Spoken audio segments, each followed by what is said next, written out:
Hey guys, Bibi here. आज हम बात करेंगे लोन्स की, लेने की नहीं, बेचने की। लोन डीएसए बन के आप अच्छे पैसे कमा सकते हैं। RS for charge 000 per month या उससे भी ज्यादा। बस लोगों को उनकी जरूरत के हिसाब से लोन दिलवाना है। आप एक फाइनेंशियल फ्रेंड की तरह सोचो। इस वीडियो में मैं आपको कुछ किलर स्ट्रैटेजीज बताऊंगा टॉप लोन डीएसए बनने के लिए। सीखेंगे कैसे सही कस्टमर्स ढूंढने हैं, ऑब्जेक्शंस हैंडल करने हैं और डील्स पक्के करने हैं, एकदम प्रो की तरह। Let's go. सबसे पहले आपको सही लोगों से बात करनी है।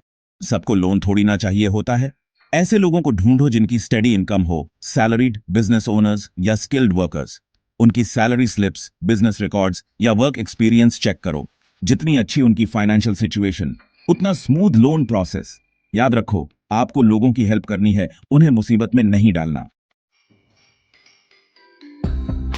चलो, आपको एक पोटेंशियल कस्टमर मिल गया। अब उनसे बात कैसे शुरू करें? एक सिंपल हेलो से अपना और अपनी कंपनी का इंट्रोडक्शन दो। शॉर्ट एंड स्वीट रखो। हाय कस्टमर नेम, मैं योर नेम हूं, योर कंपनी से। हम लोगों को क्विकली एंड इजीली लोन्स लेने में मदद करते हैं। क्या अभी थोड़ी बात हो सकती है? देखो, सिंपल। उन पर लोन डिटेल्स की बौछार मत कर दो। बस उनका इंटरेस्ट और अवेलेबिलिटी चेक करो। अगर वो बिजी हैं तो कोई और टाइम फिक्स कर लो। लोन्स कंफ्यूजिंग हो सकते हैं, है ना? EMIs, इंटरेस्ट रेट्स, ये सब अलग ही भाषा है। आपका काम है इसे अपने कस्टमर्स के लिए इजी पीजी बनाना। टेक्निकल जार्गन मत यूज करो। फ्लोटिंग इंटरेस्ट रेट की जगह बोलो इंटरेस्ट रेट जो बदल सकता है। EMIs को एक्सप्लेन करो मंथली इंस्टॉलमेंट्स की तरह। Easy to understand, right? याद रखो, क्लैरिटी से ट्रस्ट बनता है। जितना अच्छा वो समझेंगे, उतना ज्यादा चांस है कि वो लोन लेंगे। Section 5, objection handling 101, turning doubts into loan approvals. देखो, सच बात यह है कि लोगों के ऑब्जेक्शंस होंगे। इंटरेस्ट रेट्स ज्यादा हैं, मुझे इन सब चीजों पे ट्रस्ट नहीं है। घबराओ मत, ये नॉर्मल है।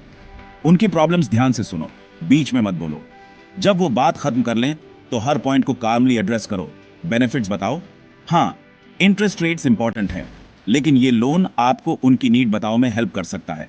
आंसर्स और सॉल्यूशंस रेडी रखो, ना को शायद और फिर हाँ में बदलना है। Section 6, the art of the close, effective strategies for ceiling the deal. आपने रैपोर्ट बना लिया, सब कुछ क्लियरली एक्सप्लेन कर दिया और ऑब्जेक्शंस हैंडल कर लिए। अब क्लोजिंग टाइम है, लेकिन डील कैसे पक्की करें? एक शब्द, कॉन्फिडेंस। आप जिस लोन प्रोडक्ट को बेच रहे हैं उस पे बिलीव करो।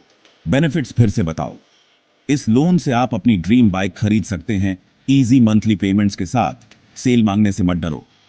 तो क्या हम आपके लोन एप्लीकेशन के साथ आगे बढ़ें? जितना कॉन्फिडेंट आप होंगे, उतना ही कॉन्फिडेंट वो आप में होंगे। Section 7, time is money, creating urgency for quicker loan decisions. कभी कभी लोगों को थोड़ा पुश चाहिए होता है। वो डिसीजन लेने में देर कर सकते हैं, सोचते ही रह जाएंगे। अर्जेंसी क्रिएट करो। लिमिटेड टाइम ऑफर्स बताओ। ये लो इंटरेस्ट रेट सिर्फ नेक्स्ट वीक तक वैलिड है। अर्ली अप्लाई करने के बेनिफिट्स बताओ। जितनी जल्दी अप्लाई करेंगे उतनी जल्दी लोन मिलेगा। याद रखो, आप उन्हें फोर्स नहीं कर रहे, बस जल्दी डिसीजन लेने में हेल्प कर रहे हो। It's a win win. Section 8, your closing script guiding clients to the finish line. चलो, वो लोन लेने के लिए रेडी हैं। एक सिंपल क्लोजिंग स्क्रिप्ट रेडी रखो। Great choice. आगे बढ़ने के लिए मुझे कुछ डॉक्यूमेंट्स चाहिए, आधार कार्ड, PN कार्ड और आपकी लेटेस्ट सैलरी स्लिप्स। प्रोसेस में गाइड करो। बताओ आगे क्या होगा। ये सबमिट करने के बाद हमारी टीम आपका एप्लीकेशन 24 आवर्स में प्रोसेस कर देगी।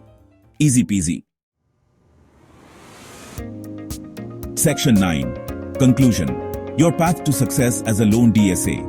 कंग्रेचुलेशंस, अब आप लोन DSA प्रो बन गए हैं। याद रखो, लोगों से कनेक्ट करना, उनकी नीड समझना और सॉल्यूशंस प्रोवाइड करना इंपॉर्टेंट है। बी कॉन्फिडेंट, बी क्लियर और बी हेल्पफुल। और कौन जाने, हो सकता है आप किसी का ड्रीम पूरा करने में हेल्प कर दें इस लोन के साथ। अब जाओ और वो RS 000 कमाओ। BB out.